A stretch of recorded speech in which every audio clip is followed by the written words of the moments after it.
আসসালামু আলাইকুম ওরহমতুল্লাহি ওবরাকাতু। প্রিয় দর্শক শ্রোতা, আজকে নামাজের একটি বিশেষ মাসলা আপনাদের সম্মুখে আলোচনা করব।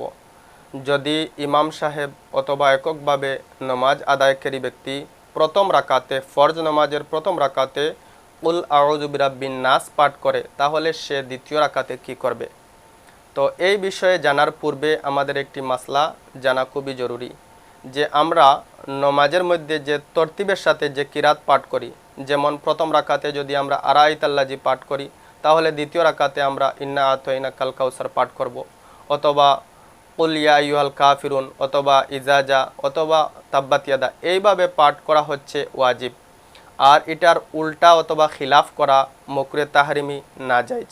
তো যদি প্রথম রাকাতে কুল আউযু বিরাব্বিন নাস পাঠ করা হয় ফরজ নামাজে, তাহলে দ্বিতীয় রাকাতে কি করবে?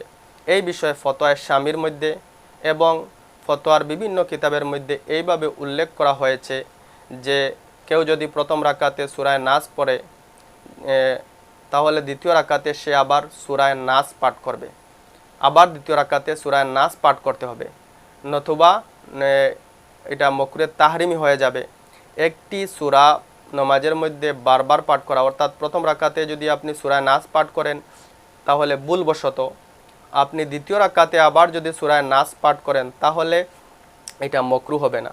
আর যদি কেউ ইচ্ছাকৃতভাবে প্রথম রাকাতে সূরা নাস পাঠ করে ফরজ নামাজে, তাহলে দ্বিতীয় রাকাতে সে যদি আবার সূরা নাস পাঠ করে ইচ্ছাকৃতভাবে, তাহলে মকরুহে তানজিহি হবে, নামাজ হয়ে যাবে, কোনো অসুবিধা হবে না। কিন্তু এটার উল্টা পাঠ করা, যে প্রথম রাকাতে সূরা নাস পাঠ করছে, দ্বিতীয় রাকাতে আবার কুল হুয়াল্লাহ যদি পাঠ করে, তাহলে এটা তরতিবের খিলাফ হবে, এটা মকরুহে তাহরিম হয়ে যাবে। এটার থেকে বাঁচা আমাদের জরুরি।